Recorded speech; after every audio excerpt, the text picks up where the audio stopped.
Baruch! Baruch! Cuidado!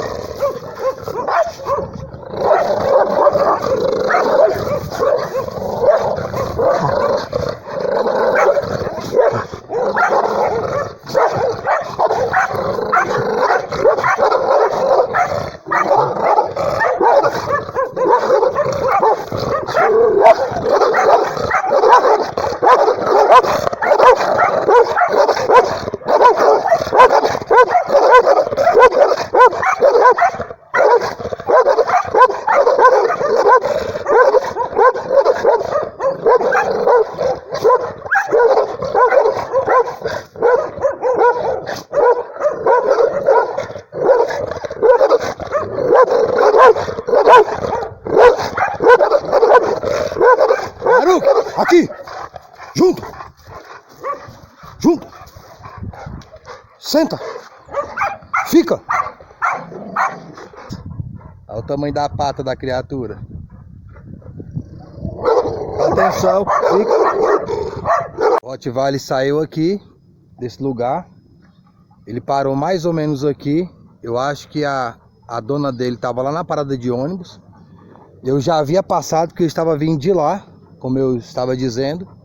Eu estava mais ou menos lá naquelas poças d'água lá, ó. O vídeo anterior que eu filmei demonstra ele estar mais um pouco distante, mas aqui é bem próximo. Então se eu tivesse por aqui assim, eu passando, na hora que ele apareceu aqui, Rottweiler parece jovem, ele deve ter aí, não tem mais de 2 anos e não deve ter menos de 1 ano, grande, muito forte. Quando estávamos totalmente desamparados, sem nenhuma possibilidade de escapar, Cristo veio justamente na hora certa e morreu por nós, os pecadores, que não tínhamos nenhum interesse nele. Mesmo que fôssemos bons, realmente não esperaríamos que alguém morresse por nós, embora isso fosse raramente possível, naturalmente. Deus, no entanto, mostrou seu grande amor por nós, enviando Cristo para morrer por nós, enquanto ainda éramos pecadores. E já que por seu sangue ele fez tudo isso por nós, como pecadores, quanto mais ele não fará por nós agora, que nos declarou sem culpa? Agora ele nos salvará de toda a ira divina que está para vir. E se quando ainda éramos inimigos dele, fomos levados de volta a Deus pela morte do seu Filho, quantas bênçãos ele deve ter para nós, agora que somos seus amigos, e ele está vivendo dentro de nós. Agora nós nos alegramos nessa nossa maravilhosa relação nova para com Deus. Tudo por causa do que o nosso Senhor Jesus Cristo fez ao morrer pelos nossos pecados, fazendo-nos amigos de Deus. Quando Adão pecou, o pecado entrou na raça humana inteira. O pecado dele espalhou a morte pelo mundo todo, de modo que todas as coisas começaram a envelhecer e morrer, porque todos pecaram. Sabemos que foi o pecado de Adão que ocasionou isso. Porque embora, naturalmente, as pessoas pecassem desde o tempo de Adão até Moisés, Deus não as julgou culpadas de morte naqueles tempos, por quebrarem suas leis, pois ele ainda não lhes dera suas leis, nem lhe disseram o que desejavam que eles fizessem. Então, quando seus corpos morriam, não era por causa dos seus próprios pecados, visto que eles mesmos nunca haviam desobedecido à lei especial de Deus que ordenava não comer do fruto proibido, tal como Adão tinha feito. Eis aqui o contraste entre Adão e Cristo, que ainda está para vir, e também a diferença entre o pecado do homem e o perdão de Deus, pois este único homem, Adão, trouxe a morte para muitos por meio do seu pecado, porém este outro homem, Jesus Cristo, trouxe perdão para muitos por meio da misericórdia divina. Esse único pecado de Adão trouxe a pena de morte para muitos, enquanto que Cristo tira de graça os muitos pecados e oferece em seu lugar uma vida gloriosa.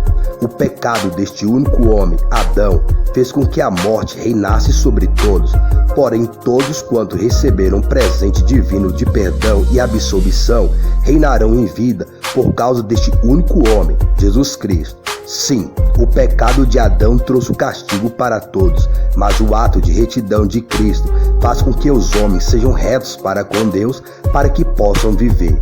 Adão fez que muitos fossem pecadores, porque ele desobedeceu a Deus. E Cristo fez que muitos fossem aceitos por Deus, porque ele obedeceu. Os 10 mandamentos foram dados a fim de que todos pudessem ver como estavam longe de obedecer às leis de Deus. Entretanto, quanto mais vemos nossa tendência pecaminosa, mais vemos a graça abundante de Deus nos perdoando. Primeiramente, o pecado reinou sobre todos os homens e os levou à morte, mas agora reina em seu lugar a bondade de Deus, dando-nos uma posição correta perante Ele e, como resultado, a vida eterna por meio de Jesus Cristo, nosso Senhor. Livro de Romanos, capítulo 5, do versículo 6 ao 21.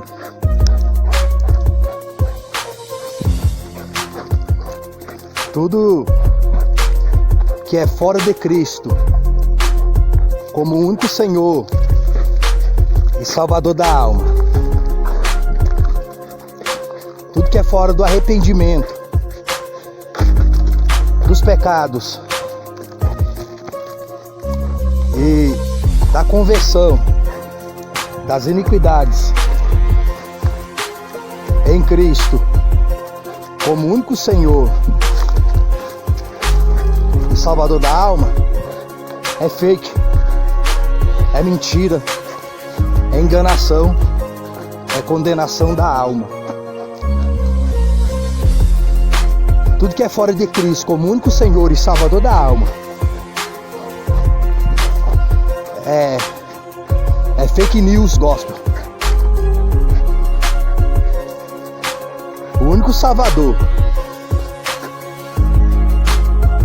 da alma humana é Cristo, tanto na sua morte como na sua ressurreição. E ter Cristo como único Senhor e Salvador no arrependimento e na conversão dos pecados é a obediência da salvação da alma. Toda falta de obediência traz um juízo. E toda obediência a Deus traz uma boa recompensa. A recompensa da comunhão com Ele mesmo. Não só agora, mas para todo sempre. Solta, junto. Falou com Deus, tudo de bom.